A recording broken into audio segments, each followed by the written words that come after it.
Pilipinas, ladies and gentlemen, please welcome ang dakilang paipal at pabida sa buong Pilipinas, Congressman JJ Suarez. Let's give him a big round of applause. Akalain nyo, marami palang feeling hero dito sa Kongreso, nagmumukhang inosente at nagkonwaring malinis, matapat at higit sa lahat walang bahid na korupsyon sa kaban ng bayan. Wow! Hahaha! Ang galing talaga! Hahaha! Diba, Congressman JJ Suarez? Sana all, walang kaso kahit isa at malinis na malinis. Very good ka talaga, Congressman.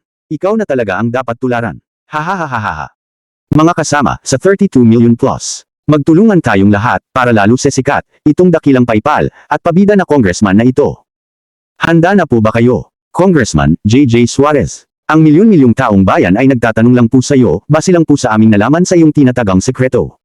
Totoo po bang ikaw ay malinis at walang ninakaw, kinurakot or, sa madaling salita, hindi magnanakaw sa kaban ng bayan? Totoo po rin bang wala kang kaso, kahit isa, sa lahat ng korte dito sa Pilipinas? Kung ganun, Pilipinas, sabay-sabay nating panoorin ang videong ito, kung ito ay klaro at pare-pareho ang ating narinig tungkol sa isyu na ito. Tara, at panoorin natin ito.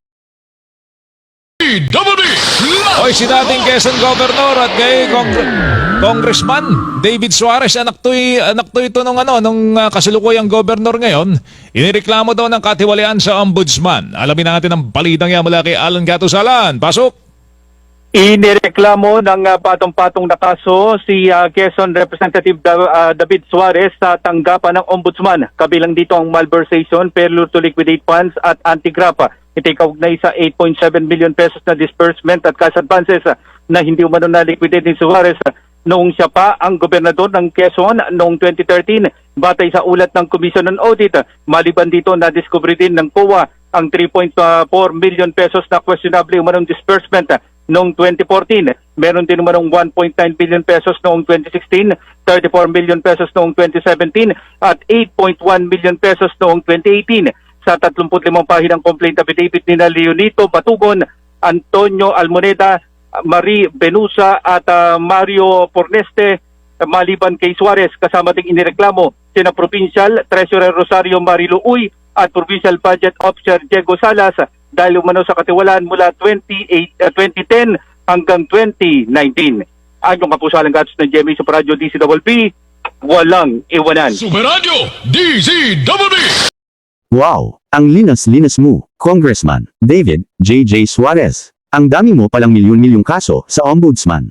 Kaya pala, very supportive ka sa amo mo, suking-suki ka ng ombudsman. Wow! Perfect! Kailangan mo nga talagang dumikit kay Speaker Romualdez. Anyway, meron tayong kasabihan na, birds with the same feather flocks together. Congressman David JJ Suarez, ikaw naman ang tinatanong ng 32 milyong taong bayan tungkol sa kasong ito.